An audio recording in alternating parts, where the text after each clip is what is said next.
د ننګرهار والي شاه محمود میخیل ولایت مقام کې د پرانیستي حکومتوالۍ د دوهم ملي عمل جوړونې پروګرام یو ورځني مشورتي ورکشاپ کې د وینا پر مهال وویل څومره چې په چارو کې د خلکو ونډه زیاتیږي په هماغه کچه حکومتداري پیاوړې کیږي. هغه زیاته کړه د حکومتدارۍ د پیاوړتیا په موخه د هرې سې شنبې په ورځ د خلکو ستونزې په مستقیم ډول اوري په دې موخه چې ښه خدمتونه وړاندې شي. د مراجعینو کلمې پر ځای د مشتریانو کلمه کارول پیل کړي او د ولایت مقام په ګډون په ګڼ شمېر ادارو کې مشتریانو ته ځانګړې څانګې پرانیستې دي. نوموړی وایي د ولایت مقام په ګډون ټولو ادارو خلکو ته د حساب ورکولو لړۍ پیل کړې او دا چاره د شفافیت رامنځته کېدو ترڅنګ په حکومت د خلکو باور پیاوړی کوي چې دا چاره تر ټولو ښه حکومتدارۍ ته زمینه برابروي. ښاغلي میخیل په وینا د ښې حکومتدارۍ پر مهال انکشاف او پرمختګ ته زمینه برابریږي چې په دې چارې سره خلکو ته کاري فرصتونه برابریږي چې له امله د جرایم کچه ښکته او امنیتي ستونزې حل کیږي. ولس څه حقوق لري، موږ څه وجایب لرو او ولس هم وجایب لري. ځکه که چیرې موږ د حقوقو ادعا کوو باید د وجایبو هم باید ادا ځکه چې دولت یا مدني ټولنې یا هر څوک چې دي دا انعکاس د ولس دی. څومره چې د ولس سطحه پورته ځي، څومره چې په حکومتولۍ کې برخه اخلي، خپل وجایب سم ادا کوي، هماغومره حکومتولي ښه کېږي. دلته بعضې وخت کې د حکومت کلمه چې راشي فکر کوو چې دا هر څه یوازې د حکومت پورې تړلي دي او واقعیت د حکومتولۍ یعنې تعریف دا رقم نه دی.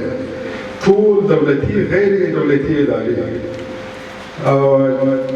او افراد دا ټول په حکومتولۍ کې برخه لري او دا یو پروسه ده. موږ غواړو چې د یو شفافو ټاکنو د لارې منتخب وکیلان تعیین. اوس که ولس دغه رایه په خپل هغه د اهلیتو کاري ژمنتیا د پاکۍ په لحاظ باندې چاته رایه ورکړه نو ته یو ښه پارلمان لرې. ښه پارلمان ښې کابینې ته رایه ورکوي، ښه کابینه ښه یا ښه پالیسي جوړوي، هغه په ښه توګه باندې تطبیقېږي.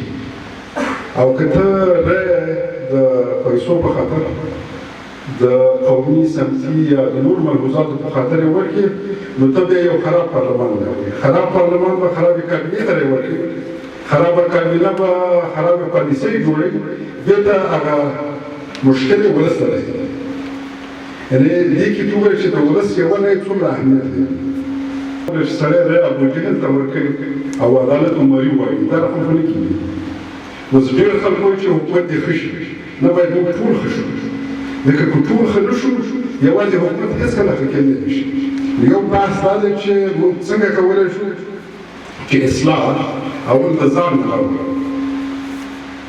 نګران ته چې زه راغلم ما یوه وعده چې د خلکو سره یې کړې وه، ما چا سره نورې وعدې نه وې کړې چې زه به سړک جوړوم او نور بلډینګونه به جوړوم. خو هغه یوه وعده دا وه چې هغه شی چې زما په کنټرول کې دی. خارجي حکومت هم ضرورت نه لري، ټرانزیټ هم ضرورت نه لري، ورکشاپ هم ضرورت نه لري چې هغه رشوت به نه اخلم، رشوت به نه ورکوم، واسطه به نه لرم. نو دې باندې هر څوک پوهېږي دا هېڅ ټرانزیټ او حکومت او خارجي دغه ته ضرورت نشته دی. که همدا فارموله به تاسې ټول په خپل ادارو کې په خپل ژوند کې عملي کړي نو شاید چې موږ یعنې 98% زموږ مشکلات حل همدا یو فارموله ده. ځکه کله چې فساد را پیدا شي نو فساد د موجودیت کې حکومتداري هم خرابېږي، د فساد په موجودیت کې منابع هم کمیږي او د شخړو یا منازعاتو لپاره زمینه مساعدېږي. که د هغې نه موږ سمه استفاده وکړو د حکومتولۍ کې یو بحث همدا دی چې ته څنګه کولی شې د خپل منابعو نه که هغه بشري منابع دي او که هغه فزیکي منابع دي یا بشري سرمایه چې زموږ او ستاسې ده د هغې نه څنګه سمه استفاده وکړو. همدغسې په تقرر کې عین قصه ده.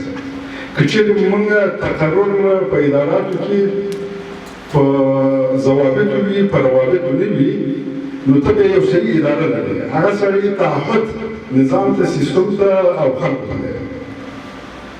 نو په دې خاطر باندې یعنې په هر حالت کې مسؤلیت د حکومت هم دی، د ولس هم دی، د مدني ټولنو دی، د ټولو دی چې موږ هغه اوپن ګورنمنټ ورته وایي واشي چې شفافیت کې رامنځته کړي دا مهم دی. زیات خلک څه فکر کوي که زه معلومات شریکم نو کېدای شي کوم ځای کې نقص یا کېدای شي زما نیمګړتیا افشا شي نو د دې نه ویره زما راتګ ننګرهار کې همدا و چې زه اوس خپل فیسبوک ټویټر دغه کاروم چې موږ دا ویره باید ونه که تا کې نقص نه وي چا سره په معامله کې شریک نه وي که کوم ځای کې مې غلطي وکړه اشتباه وکړه نو خو کومه چې کار کوم اشتباه خو به کومه کوم داسې نشي کېدلی چې زه د ننګرهار څه ستونزې څلوېښت کلنې چې دي دا به زما په دې دوره کې که هر څومره وخت دلته یم دا به ټول حل شي دا امکان نه لري. زه د ننګرهار د هر چا غوښتنې به زه عملي کړی شم دا هېڅ امکان نه لري. حتی دا د حکومتولۍ د ښه والي د انکشاف دا د جنریشن د نسل مسله ده ځکه په انکشافي مسایلو کې وایي چې په یو ملک کې چې یو کال جنګ تېر شوی دی داخلي 15 کاله نیسي چې هغه تر جوړ کړي بیا چې په دې ملک کې 40 کاله موږ او تاسې د جنګ کې اخته یو یوازې فزیکي سرمایه زموږ نه خرابه شوې زموږ فکري سرمایه خرابه شوې هغه ارزښتونه چې موږ او تاسې په ټولنه کې درلودل هغه څه ډول دي نو په دې خاطر باندې موږ او تاسې ټول ته شپه او ورځ کار ته ضرورت دی ځکه بل بحث په انکشافي مسایلو کې یا په ټولنیز علم سوشیالوژي لحاظه دا دی چې یوازې پوهه کافي نه ده تر څو چې پوهه زموږ عادتونه بدلوي.